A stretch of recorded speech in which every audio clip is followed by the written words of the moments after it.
কলেজের প্রথম দিন গোলাপি রঙের সুতির চুড়িদারটা পরে গিয়েছিল নীলাঞ্জনা। মা সুন্দর করে মার দিয়ে ইস্ত্রি করে দিয়েছিল। আর নীলাঞ্জনার কোমর ছাপিয়ে চলে যাওয়া চুল মা দুটো সুন্দর বিনুনি করে দিয়েছিল। আর ঠাকুমা যাওয়ার সময় বারে বারে বলে দিয়েছিল, শহরের কলেজে পড়তে যাচ্ছ কিন্তু কোনো ছেলেদের চোখের দিকে তাকিও না বাবু, শহরের ছেলেদের ভরসা নেই।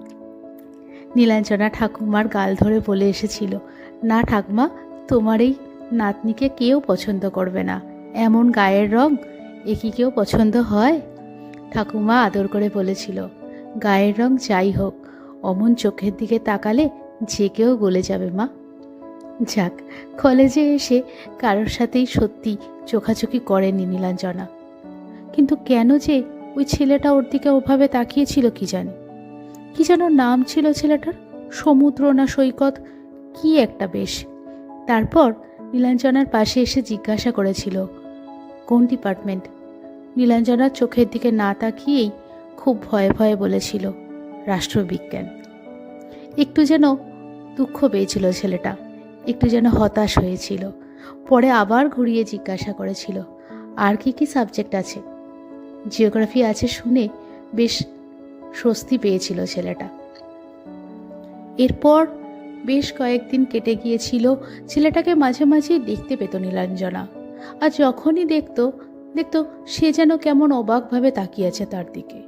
নীলাঞ্জনা বুঝতো না কি এমন সুন্দর সে। তারপর যেদিন জিওগ্রাফির ক্লাসে প্রথম গেল নীলাঞ্জনা, সেদিন দেখলো ক্লাসের ফার্স্ট বেঞ্চে বসে ছেলেটা। বারে বারে পিছন ঘুরে দেখছিল তার দিকে। কেমন অস্বস্তি হচ্ছিল নীলাঞ্জনার।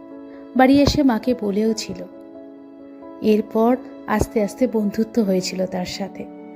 এমনিতে ছেলেটাকে এমন লাগলেও খুব একটা খারাপ ছিল না, কেমন যেন একটু সাদাসিধে টাইপের ছেলেটা। নীলাঞ্জনার সাথে এসে বন্ধুত্ব করেছিল, গল্প করেছিল। মাঝে মাঝে নীলাঞ্জনার টিফিন থেকে এসে ভাগ বসাতো সে। নীলাঞ্জনার ভালোই লাগতো তার বন্ধুত্ব। ক্লাসে অনেক বন্ধু থাকা সত্ত্বেও কোথায় যেন সে না এলে নীলাঞ্জনার মন খারাপ হয়ে যেত। এই মন খারাপের কথা কিন্তু সে কাউকে বলেনি।